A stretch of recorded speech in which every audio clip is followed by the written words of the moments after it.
Today we are going to start a topic algebraic eigenvalues.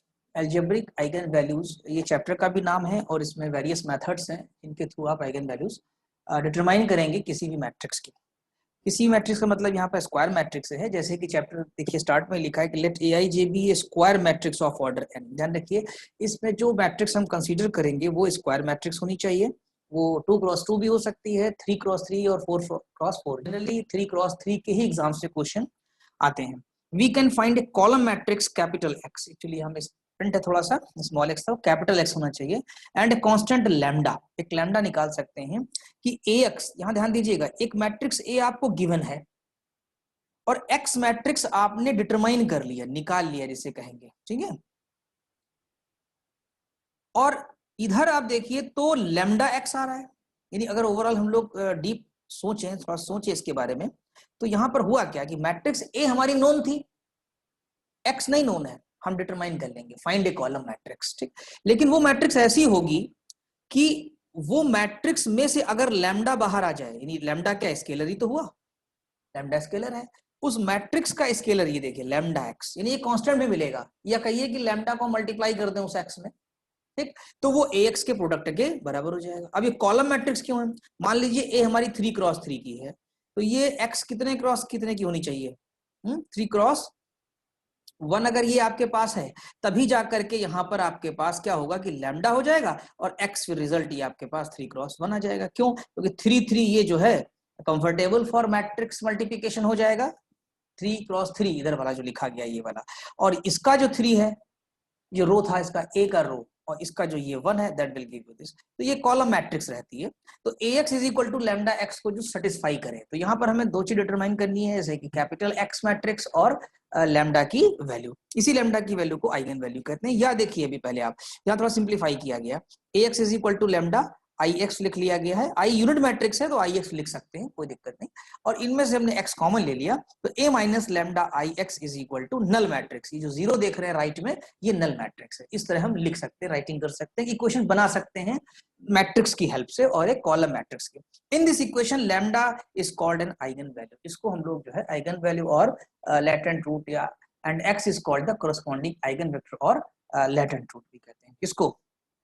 ये जो capital x है उसको हम आइगन वेक्टर या लेटेंट वेक्टर कहते हैं। यदि कैपिटल एक्स वाली हो गई आपकी लेटेंट वेक्टर, और लैम्डा जो हो गया वो आइगन वेक्टर हो गया, या आइगन वैल्यू भी कह सकते हैं। अब यहाँ पर जितने ऑर्डर की मैट्रिक्स होगी आपकी, सपोज करिए आपकी 3x3 की है तो 3 लैम्डा की वैल्यू आ जाएंगी, 3 आ जाएंगी आपकी, ठीक। अगर 2x2 की है तो फिर आप 2 आ जाएंगी इसमें, ठीक है। और अगर 4x4 की है तो फिर आपके पास 4 यानी कि वैल्यूज आ जाएंगी आपकी, ठीक। अब यहाँ पर आपको कैलकुलेट करना है वैल्यूज को तो देखिए the eigen values lambda I may be either distinct और रिपीटेड, मतलब ये रिपीट भी कर सकती हैं या डिस्टिंक्ट होगी। The set of all eigen values lambda is called the spectrum, यानी इसको हम क्या बोलते हैं? स्पेक्ट्रम। जितना भी वैल्यूज में निकल आएगी, मतलब 3 है तो तीनों को मिला करके स्पेक्ट्रम कहा जाएगा of the matrix A, is called the spectrum. and the largest of magnitude of lambda I is called the spectral radius of A, उसको spectral radius कहते हैं। अभी इसका ज्यादा यूज आपके यहाँ नहीं है, हायर लेवल पर है इसका, ठीक। अब जैसे न्यूमेरिकल वैल्यू की बात अगर की जाए, जैसे मान लीजिए 1 है, वैल्यू 2i और -3i, तो -3 देखें, वैसे तो 2 ग्रेटर है अगर नंबर के हिसाब से बात करें, ठीक, लेकिन अगर न्यूमेरिकली बात किया जाए तो यहाँ पर क्या लिया जाएगा? मॉड ऑफ -3, ठीक, ये कंसीडर करेंगे। And the largest of lambda is called the spectral radius of A, ठीक। In some practical problems only the numerically largest value and the corresponding eigenvectors are required, यानी जो लार्जेस्ट वैल्यू है वही required रहती है, इसलिए हम लोग क्या करेंगे? लार्जेस्ट वैल्यू पे ज्यादा फोकस करेंगे। To find the largest eigen value of matrix A we apply, कौन सा मेथड अप्लाई कर रहे हैं यहाँ पर? हम लोग पावर मेथड अप्लाई कर रहे हैं। यहाँ पर अभी सीखेंगे कि ये पावर मेथड जो है वो कैसे अप्लाई किया जाता है। इसमें पूरा 3 स्टेप का दिया हुआ है। उसके बाद एग्जाम्पल है, we start with a column vector X, यहाँ पर एक कॉलम वेक्टर एक्स लेंगे। जनरली आपको दिया रहता है, ना दिया हो तो हम लोग यूं स्टार्ट कर सकते हैं, जैसे 1 0 0 सबसे कॉमन है इसमें, ठीक। कॉलम अपनी तरफ से सपोज कर लेंगे, वो आप आखिरी में यानी स्टेप करते करते नॉर्मलाइजेशन के थ्रू जब आप करेंगे तो अल्टीमेटली आपका रिक्वायर्ड एक्स मिल जाएगा। अभी तो एक आप एज्यूम्ड लेके चल रहे हैं, जैसे कि रूट्स वाले चैप्टर में आपने पढ़ा था अप्रोक्सीमेट रूट लेते थे और इटरेशन मेथड से आप एग्जैक्ट रूट पर आ जाते थे। तो यहाँ पर भी कैपिटल एक्स हमने 100 से मान लीजिए स्टार्ट कर दिया। तो अभी column vector X which is as close as the solution as possible and evaluate A X. इसके बाद हम लोग ए एक्स कैलकुलेट करेंगे, ठीक। यानी कि हम क्या करेंगे, ध्यान दीजिए, यहाँ पर ए एक्स मल्टीप्लाई कर लेंगे। अब मल्टीप्लाई करने के बाद जो यहाँ पर मैट्रिक्स आएगी उसमें से हम लार्जेस्ट जो है कॉमन ले लेंगे। तो जब कॉमन ले लेंगे तो हमारे पास ये जो है ये स्टेप कहलाएगा लैम्डा 1x1 कहलाएगा, समझ रहे हैं। यानी ए एक्स को जब आपने मल्टीप्लाई कर दिया और मल्टीप्लाई करके एक मैट्रिक्स आई उसमें से लार्जेस्ट कॉमन लिया तो उसके ऊपर हमने लैम्डा 1 यानी फर्स्ट इटरेशन, ठीक, फर्स्ट नॉर्मलाइजेशन भी कह सकते हैं, ये कर दिया, ठीक। अब ये जो नई मैट्रिक्स देगी x1 बन गई हमारी, समझ रहे हैं। अब फिर मल्टीप्लाई करेंगे हम लोग, किसका करेंगे, ax1 का मल्टीप्लाई कर दिया तो हमारे पास अगला स्टेप आया, फिर कॉमन लिया तो लैम्डा 2, फिर ये x2 बन गया हमारे पास। तो इस तरह हमारे पास स्टेप बाय स्टेप आता जाएगा। अब देखिए यहाँ पर प्रोसेस है लिखा हुआ, मैं दिखा दे रहा हूँ। अब देखिए इज रिटन एज, यानी कि आपकी जो ये ax आएगी which is written as lambda 1x1 after normalisation. Normalisation मतलब वो कॉमन लेने के बाद। Thus we obtain the first approximation lambda 1, यानी पहला अप्रोक्सीमेशन हमारा lambda 1 आ जाएगा to the eigen value and x1 to the corresponding eigen vector। उसी के अकॉर्डिंग आपका जो है x1 भी आ जाएगा eigen vector। सिमिलरली फिर अब क्या कैलकुलेट करेंगे हम लोग, ax1 यानी जो x1 अभी नॉर्मलाइजर के बाद आपको ऑब्टेन होगा उसको ए के साथ मल्टीप्लाई करेंगे, फिर नॉर्मलाइज करेंगे, फिर कॉमन ले लेंगे लार्जेस्ट, फिर जो वैल्यू आएगी उसको लैम्डा 2 x2 करके लिख देंगे विच गिव्स सेकंड अप्रोक्सीमेशन, यानी सेकंड में लैम्डा 2 और x2 है। वी रिपीट दिस प्रोसेस, ये रिपीट करते जाएंगे। रिपीट करने का मतलब अगर अगला देखा जाए तो फिर आप ax2 करेंगे और ये आपके पास आ जाएगा लैम्डा 3 और x3, ठीक, ये आ जाएगा। फिर ax3 करेंगे लैम्डा 4x4। तो कब तक करते जाएंगे, we repeat this process till xr minus 1, यानी जो लास्ट वाली अगर xr माने और xr माइनस 1 पहली माने कॉलम मैट्रिक्स बिकम्स नेग्लिजिबल, यानी बिल्कुल लगभग सेम वैल्यू आने लगे उनकी, और xr माइनस 1 बिकम्स आइडेंटिकल, या तो आइडेंटिकल हो जाए या नेग्लिजिबल ही हो जाए, डिफरेंस बहुत कम हो जाए। लेकिन जनरली ये देखा जाता है कि जो आपके पास लैम्डा r माइनस 1 की वैल्यू होगी और लैम्डा r की वो लगभग सेम आ जाती हैं, तो वहीं पर आके प्रोसेस हम स्टॉप कर देते हैं, ठीक। We obtain lambda r and xr, ये लास्ट में हमारा आंसर हो जाएगा। Thus we obtain lambda r and xr as the required largest eigen value and the corresponding eigen vectors. ये चीज हमारी है। तो ये पूरा स्टेप है, ये पूरे प्रोसेस है कि इस तरीके से आपको इसको अप्लाई करना है, ठीक। अब इसमें एक ही प्रॉब्लम है, ये बहुत ही इंपॉर्टेंट प्रॉब्लम है, इसकी आप प्रैक्टिस खूब कर लीजिएगा, याद हो जाए। Determine the largest eigen value and corresponding eigen vector of the matrix, यानी आपको यहाँ पर मैट्रिक्स भी निकालनी है और लार्जेस्ट आइगन वैल्यू भी कैलकुलेट करना है। यहाँ पर ए आपको जो दिया हुआ है अगर ध्यान से देखें तो पहली रो में है 2 -1, मैं लार्ज कर दे रहा हूं इसको, 2 -1 0 -1 2 -1 0 -1 2 taking initial vector x is equal to 1 0 1। ये कॉलम में है, क्योंकि ये ट्रांसपोज का सिंबल डैश लगा हुआ है इसलिए कॉलम ही लिया जाएगा, समझ रहे हैं आप। ये दिस इज 1 0 0, ओके। अब देखिए क्या करते हैं, बहुत सिंपल कैलकुलेशन है, कैलकुलेशन में फोकस करते रहिएगा, आपको सब समझ में आ जाएगा। इसमें हमने ax को मल्टीप्लाई किया, आप जानते हैं मल्टीप्लिकेशन मैट्रिक्स का करना कोई मुश्किल काम नहीं है। ये फर्स्ट रो को इस कॉलम से मल्टीप्लाई करेंगे, जब मल्टीप्लाई करेंगे तो 2 × 1 प्लस -1 × 0 प्लस 0 × 0, ठीक है। तो इस तरह 2 आएगा। ये मैट्रिक्स मल्टीप्लिकेशन सबको आता है आप लोगों को, ठीक। तो ये वैल्यू 2 आ गई। फिर दूसरी रो को मल्टीप्लाई करेंगे तो -1 आएगा, तीसरी रो को मल्टीप्लाई करेंगे तो 0 आएगा। न्यूमेरिकली लार्जेस्ट वैल्यू इसमें कौन सी है, 2 हम यहाँ पर कॉमन ले रहे हैं, और जब 2 कॉमन लेंगे तो इट विल लीव 1, यहाँ पर 1 आएगा, ठीक। और यहाँ क्या हो जाएगा, -1/2 तो -0.5 आ जाएगा, ये 0। और अब इसको हम जो डिनोट करेंगे लैम्डा 1 और x1 से कर देंगे, ठीक। अब लैम्डा 1 की वैल्यू कितनी आ गई आपकी, वो तो 2 हो गई, और x1 की वैल्यू हो गई 1, कॉलम में 1 -0.5 एंड 0, ठीक। अब इसको हम फर्स्ट अप्रोक्सीमेशन कह सकते हैं। So the first approximation to the largest eigen value is lambda 1 is equal to 2, and corresponding eigen vector x1 is equal to 1, column में 1 minus 0.5 and 0. Repeating the above process. अब जैसा पता है आपको कि ax1 करना है, a तो लिखेंगे वही, a नहीं चेंज होगी, a तो it is a problem, right. x1 आ जाएगा. अब वो x जो इनिशियल लेके चले थे उसकी जगह पर हम वो सब्स्टिट्यूट करेंगे जो हमने नॉर्मलाइजेशन के थ्रू ऑब्टेन किया है, और हमने यहाँ पर आपका x1 लिख दिया. अब फिर से मल्टीप्लाई कर लीजिए इसको पूरा. मल्टीप्लाई करके आप देखेंगे कि आपके पास ये एक मैट्रिक्स आ जाती है. कॉलम में 2.5 minus 2.5, the largest number is 2.5. अब आपने 2.5 कॉमन ले लिया, ठीक. और यहाँ पर जब इसको सिंप्लीफाई करेंगे तो ये आपकी मैट्रिक्स आ जाएगी. 2.5 कॉमन लेना जान रहे हैं कि सारे के सारे कॉलम एलिमेंट्स में से निकाला जाएगा, और उसके बाद आप रिमेनिंग नंबर्स को लिख देंगे. अब यहाँ पर इसको डिनोट करेंगे लैम्डा 2 और x2 से. तो अब फिर यहाँ पर अगर आप नोटिस करिए तो लैम्डा 2 की जो वैल्यू आ रही है वो आप 2.5 आ रही है, और x2 आपका ये वाला हो जा रहा है पूरी मैट्रिक्स, ठीक.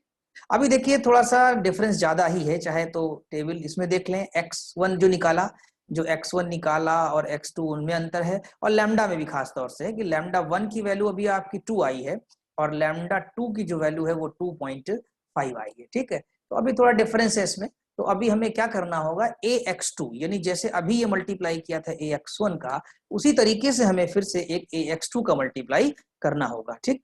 अब यहाँ पर हम ax2 का मल्टीप्लाई करते हैं. जैसे कि मल्टीप्लिकेशन आप जानते हैं, इस मैट्रिक्स को इससे मल्टीप्लाई कर देंगे, और इसमें पूरा कैलकुलेशन शो नहीं किया गया है. मैट्रिक्स मल्टीप्लाई करने के बाद आई एम श्योर कि यहाँ पर 2.8 आया होगा, जरूर से जरूर आया होगा, और यहाँ भी 2.8 आया होगा पहले से ना, तभी तो ये 2.8 कॉमन लिया. तो ये 2.8 आपका बाहर निकल गया, ये वाला आपका, और यहाँ पर कोई नंबर होगा जिसको डिवाइड करना पड़ेगा 2.8 से, तो 0.43 आपको मिलेगा. तो इस तरीके से फिर सिंप्लीफाई जब आपने किया तो आपके पास लैम्डा 3 आ गया और ये x3. It will take time, इसमें आपको टाइम लगेगा कैलकुलेशन करने में, ठीक है. और मिस्टेक से बचना है कि ऐसा ना फास्ट करें कि कैलकुलेशन मिस्टेक हो जाए, अदरवाइज मैच नहीं करेगा फिर. अभी भी अगर हम देखें तो हमारे पास जो लैम्डा 3 की वैल्यू है वो जा रही है 2.8, और x3 और x2 में भी बहुत डिफरेंस है. अगर हम x2 की तरफ जाएं तो 1 है, माइनस 0.8 है, 0.2 है, ठीक है. तो अभी अंतर है इसमें काफी है. ये 0.43 है, वो 1 है, और लैम्डा भी बहुत अभी डिफरेंस में चल रहा है हमारा. तो फिर अभी हम x3 निकालेंगे. x3 ये वाला हुआ आपका, जो ये अभी निकाला ऊपर वाले स्टेप में जो मैट्रिक्स आई है. फिर a से मल्टीप्लाई कर देंगे हम लोग, तो ये a लिख लिया, फिर हमने x3 लिख लिया, ठीक है. a और x3 का मल्टीप्लाई किया, मल्टीप्लिकेशन यहाँ शो किया गया है. यहाँ पर अगर लार्जेस्ट देखें तो 3.43 आ रहा है, ठीक है. बहुत डिफरेंस आ गया. देखिए अभी तो हम 2.8 पे थे, अब हमारा जो लैम्डा 4 आया, दिस इज लैम्डा 4. अगर आप ध्यान दें देखिए ये लैम्डा 4 जो हमारा आ रहा है वो आने लगा 3.43, और x4 भी है 0.87 -1, ये भी अभी ऊपर से काफी डिफर कर रहा है, ठीक है. और लैम्डा भी डिफर कर रही है हमारी वैल्यू, ये रही यहाँ पर, यहाँ 1 है, -1 है, यहाँ 0.87 है, -1 है. फिर आगे बढ़ते हैं, अगली लाइन में आप आएंगे जब, तो फिर ax4 करना होगा आपको. ax4 पूरा मैट्रिक्स मल्टीप्लाई कर देंगे इसको, जैसे कि प्रीवियस आपने सेक्शन में ऊपर किया, और यहाँ मल्टीप्लाई करके इन दोनों को ये रिजल्ट आएगा. फिर इसमें से देखिए ग्रेटेस्ट न्यूमेरिकली वैल्यू जो है वो 3.41 है, 3.41 फिर आपने कॉमन ले लिया, और ये वैल्यू आपकी आ गई. अब देखिए मुझे लग रहा है कि ऊपर वाले में ये 3.43 था, 3.41 है, क्लोज हो रहा है थोड़ा सा, ठीक. और ये भी लगभग 0.87 है, ये 0.80 है, ये -1 है, ये भी क्लोज हो रहे हैं ऑल द एलिमेंट्स. अगर हम सारे एलिमेंट्स पे ऑब्जर्वेशन करें, यानी कि कॉलम के एलिमेंट्स देखें x के, तो वो क्लोज हो रहे हैं, राइट. तो अभी हम इसको फिर लिखेंगे. अभी ऊपर लिखा था लैम्डा 4x4, अब हमें लिखना होगा लैम्डा 5x5, ठीक. अभी आप सोच रहे हैं कितने स्टेप तक जाएंगे, बस अब एक ही दो में आ जाएगा आपका 3.41. अब हम उसको फिर से मल्टीप्लाई करेंगे, यानी ax5 जो हमारा 5th लेवल का है उसको फिर से मल्टीप्लाई करना होगा, यानी ax5 फिर से लेंगे हम लोग, ठीक. ax5 उसी तरह केयरफुली मल्टीप्लाई कर लेंगे और यहां तक पहुंच जाएंगे. इसमें फिर से एक बार आपके पास न्यूमेरिकली लार्जेस्ट वैल्यू 3.41, तो 3.41 को यहाँ पर आप कॉमन ले लेंगे, ठीक. अब देखिए 3 ये भी रिपीट करने लगा, और यहाँ पर देखिए बहुत डिफरेंस कम हो गया, 0.80 था 0.7, यानी 0.4 का डिफरेंस. इतना डिफरेंस पीछे नहीं कभी कम हुआ, आगे जब बढ़े तो 0.04 का, और ये देखिए आइडेंटिकल हो गया, और 0.04 का. यानी अगर हम ये देखें यहाँ पर जो अभी हमारे पास लास्ट में निकल करके आपके पास आया, यानी कि ये x5 निकाला था और x6, ठीक है। तो x6 जो है और x5 जो है उनमें अंतर जो है बहुत कम आ रहा है। कितना आ रहा है? एक आया ये 0.04 का, यहाँ पर भी आया, ठीक है। और ये निगेटिव है, ये वाला ज्यादा है मुझे लग रहा है इसमें, हाँ, तो निगेटिव आ जाएगा। और इसी तरीके से यहाँ पर तो ये 0 ही हो जाएगा, ठीक। और ये वाली वैल्यू 0.65 है, ये वाली जाता है तो 0.04 आ जाएगा आपका, ठीक। और इस तरह ये नेग्लिजिबल ही कह सकते हैं। और एक बात और एक्स्ट्रा है इसमें कि 3.14 वैल्यू रिपीट भी कर रही है आपकी, ठीक है।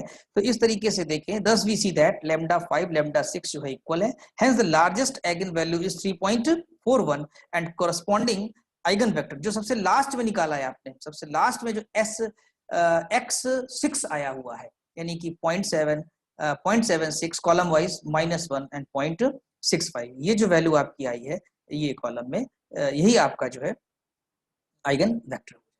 तो इस तरीके से ये पूरी प्रॉब्लम आपको समझ में आ गई होगी, और इसी तरह से आप जितनी प्रॉब्लम्स है उन्हें प्रोसीड कर सकते हैं। इसमें एक्सरसाइज में क्वेश्चन है, वो मैं आप लोगों को दूंगा कि इसको आप करें, ठीक है। ओके,